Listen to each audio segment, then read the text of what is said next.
You want to do the intro? Rolling. Yeah, you do the intro. Come on. Wait, didn't you have the career in broadcasting? Kick it up a notch. I know, but I'm at that lazy stage and In the day or in life? Yeah, can we just talk about today? We had big news.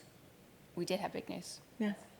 Go ahead. We have the potential to start making money off this gig. The YouTube gods have kissed us. And They said, opened the gates. They did not turn us away. You heifers aren't going anywhere, are you? No. So they said we might as well start throwing money at you. Which, apropos, today was the 50th episode of our podcast. Yes, 50. So, also a big accomplishment. And my one fan in Canada just wrote me. He was like, 50, yay! 50. So, yeah, if you thought you were about to get rid of us or we were running out of stuff, we're here. We're here to stay. Liss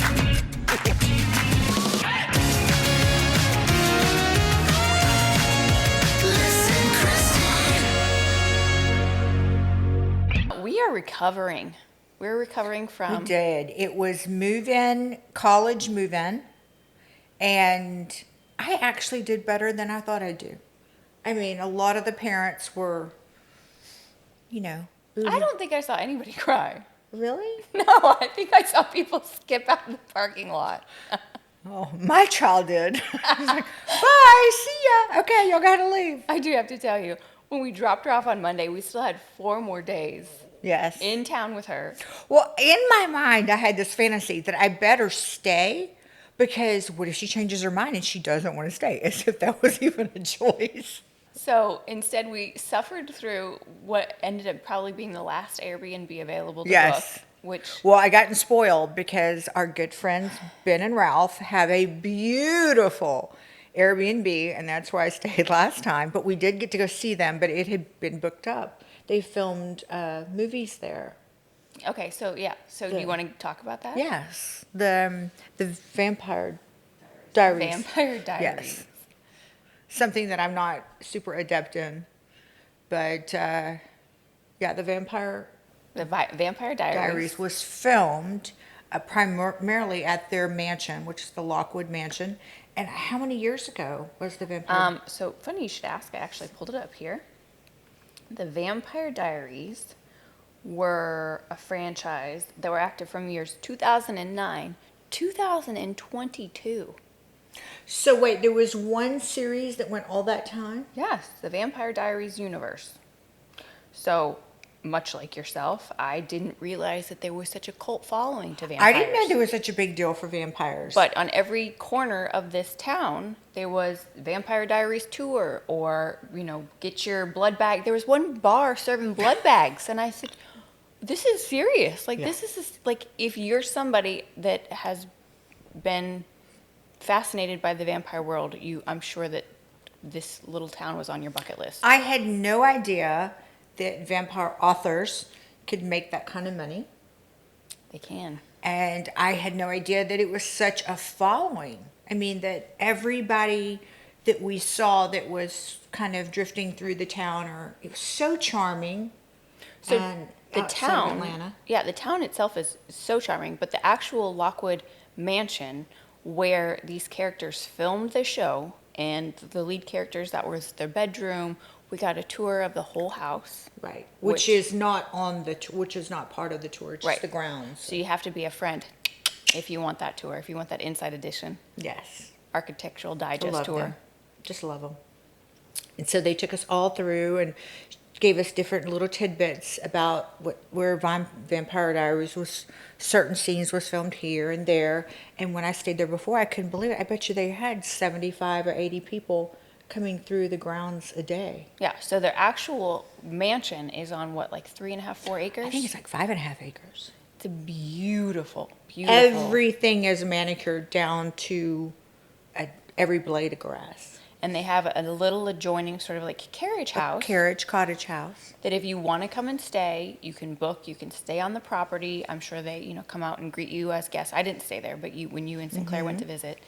And so every day, this group of tours that books in town at a local little corner shop, they take everybody who comes for the vampire tours on a tour of this town, and eventually you end up at the Lockwood Mansion, where they take you on this tour of the beautiful gardens, the estate, the house. It's breathtaking. It's so beautiful. And there's been over 200 movies and TV shows filmed in this town. Why do you think? I think they probably gives them some great tax advantage, and it's economically cheaper probably to film things there, and you can put up crews and it doesn't cost as much, and you have actual weather changes. You know, Right. you have, it was pleasant when we were there It was in beautiful. the 80s versus 150 here. I think like the realization of how much fame it has. Like we all know when Harry Potter took off and everybody was like, "Oh my gosh, Harry Potter had." I think that there's just as much attention in vampires that I just was completely unaware of. Yeah, when did it become a thing? Well, that's kind of what I was thinking because, you know, the fellows who own the mansion kind of said that a lot of the people who come there's a lot of lesbians that come on the tour. And my thinking is Twilight was before Vampire Diaries, right? Because wait, I remember looking at her and saying, "How do you know they're lesbians?" Because they're round. He did. I was like, okay. I was like, how do you know? Do they wear socks? So here's the thing. 2008 was Twilight, and I think that had such a huge, I mean, Twilight did 408 million in the box office. Okay, so the Vampire Diaries is a separate show. Yes, the From Vampire Twilight. Diaries was then in 2009. So the development of this, initially, Kevin Williamson, who did Vampire Diaries, had little interest in developing the series, finding the premise too similar to Stephanie Meyer's successful novels Twilight. However, at the urging of Julie Plec, he began to read the books. He started to become intrigued by the story and began to realize that it was a story about a small town and about the town's underbelly and what lurks under the surface. Williamson has stated the town's story will be the main focus of the series rather than the high school. So on February 6th of 2009, Variety announced that the CW had greenlit the pilot for the Vampire Diaries. So That had to be the biggest show that they'd ever had.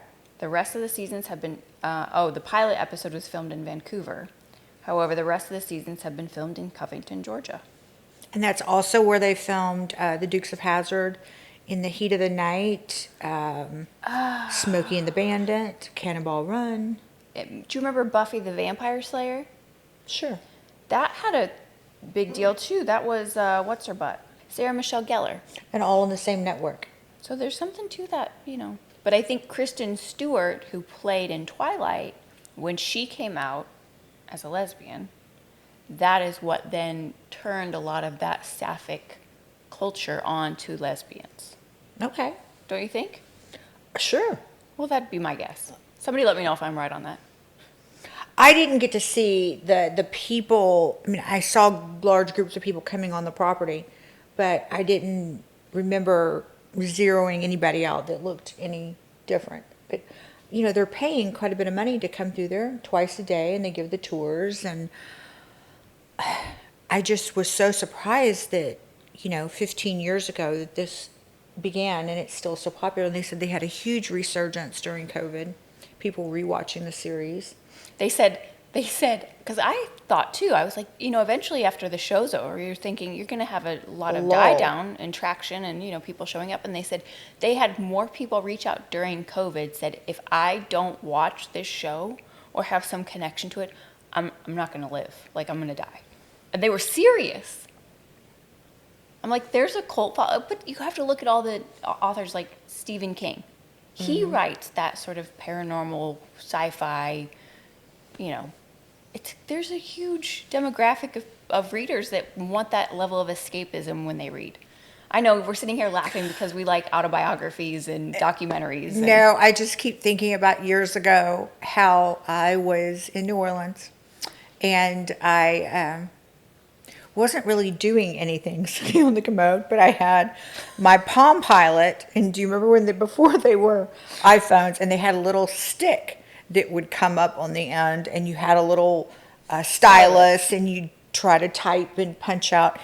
And so I'm on the toilet at a very fancy restaurant in New Orleans, and all my friends are sitting back at the table for lunch, and I'm trying to to point something, and I remember holding it up, trying to get it to connect, and I'm like this, and all of a sudden I don't realize that the wooden door is not locked, and so it comes open. As I'm doing like this, I look up, and it's Anne Rice, and I said, "Oh my gosh, you're Anne Rice?" And she said, "Yes, I am, and I'm so sorry. I didn't realize."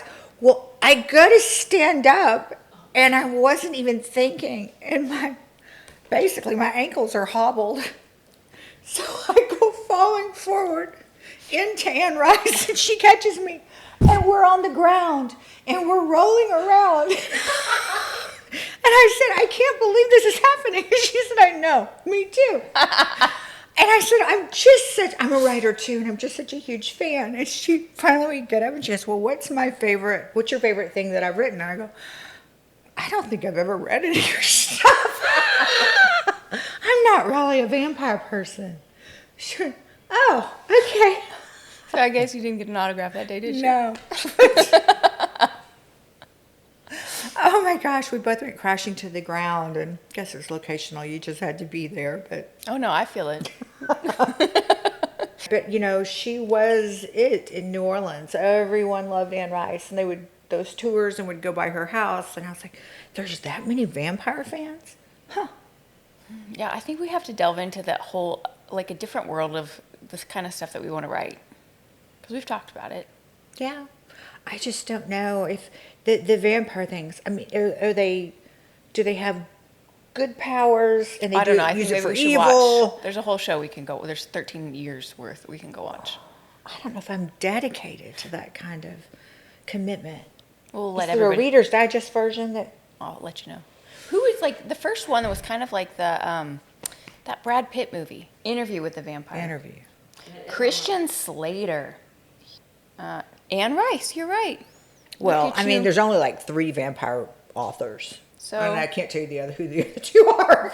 But Well, every time I bring up a topic, people will always say, "No, those 2 series aren't they They're both vampire," but I always get them all confused. J.R. Ward, who that's the pen name that she writes under. Her real name is Jessica Bird. I had the privilege of meeting her when I lived in Louisville, and she's a huge vampire writer, author.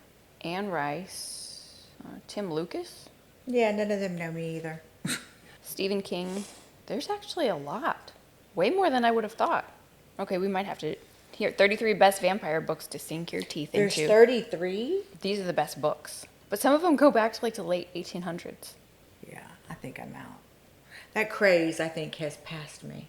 Okay. It's too late for me to get on. We should reinvent something else. We should reinvent something. Well, not else. reinvent, but bring something else back, fashionable, that's not necessarily a vampire. Okay. Like a railroad baron or I don't know. Somebody with a little more zhuzh at least can get out during daylight hours. A railroad baron? Yeah, but like Carnegie and Vanderbilt. And, Okay. I mean, vampire can't even get out in daytime. Would it That's like true. melt or something? Yeah, I don't know all the rules of vampirism. I just think it's not for me, probably. Well, this is us trying to bring an education to people that we know very little about. Who's going to educate us? This is just saying that we had to stop off of one of the coolest places that the vampire people would love to Yes, see. and it was. And did you love the little town? Everybody goes around in golf carts. Yes. It doesn't feel real. It feels like like Mayberry. Yeah. It's very, very charming, and absolutely loved it. This is a side caveat. This is a discussion about Airbnb. Ah. Here's a little disclaimer. If you're going to have and run an Airbnb, here are 3 things that you can do to keep your Airbnb and keep your clients marginally happier, okay? 1, if you haven't stayed the night in your own Airbnb, I highly urge you to do so, right? If you haven't stayed without any amenities of your own, that Right. that you would travel with, stay there and see what people might need access to. Just maybe 2 nights.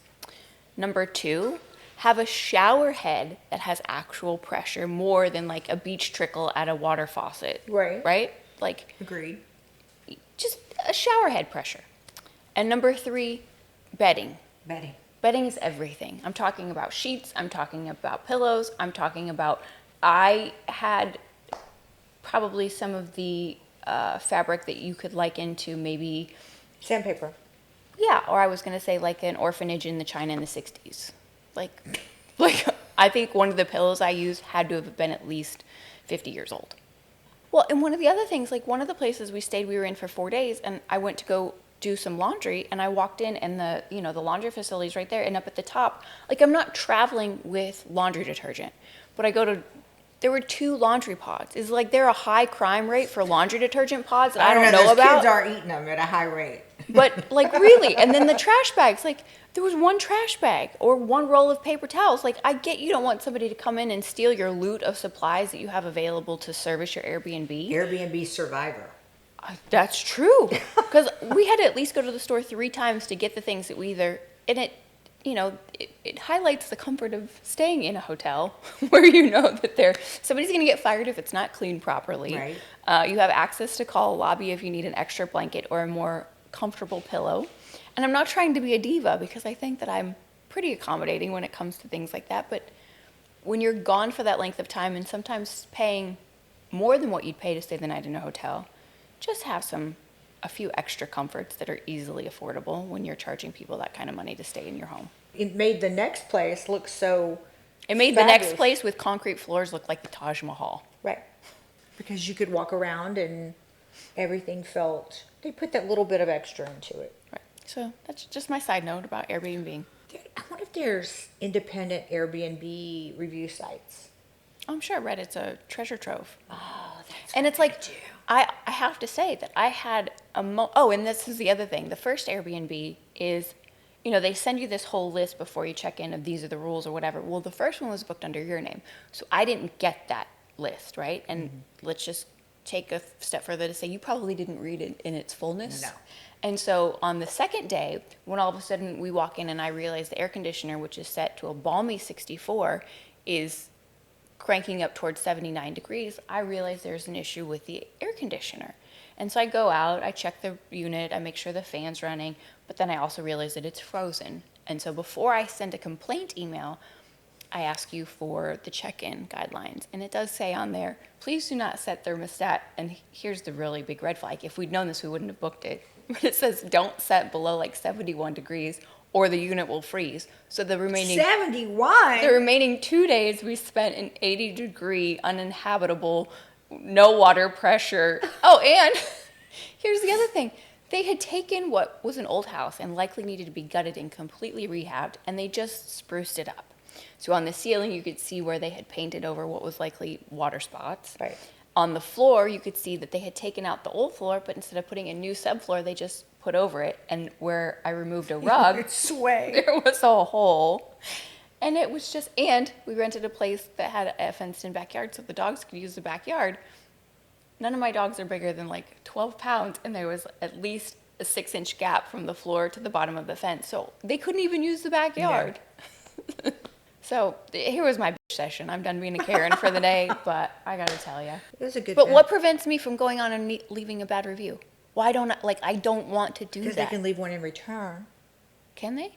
Yeah. See? So here I am forced to keep my mouth shut when I should be telling everybody that wants to go there, don't stay there. Yeah, well, there's something for everybody. My codependency? Yeah, what it's your codependency. Speaking of codependency, this is the last thing I'm going to say before my ramble session is over. We listened to the audiobook by Whitney Cummings, and I suggest everybody read or listen. She is hilarious. She's hilarious, but I have I have so much respect for her. Yeah. She aired it all. She was completely authentic. She was vulnerable, and she shared some things about herself that will give you an education and insight maybe to some things about yourself. Yeah. She was very, very, very relatable. Liked her. And I don't even think we finished it, did we? Yeah. I don't think so. We'll get back to you on that. Okay. Well, that being said, we'll wrap up this vent session. Say goodnight, Lucy. Good night, Lucy.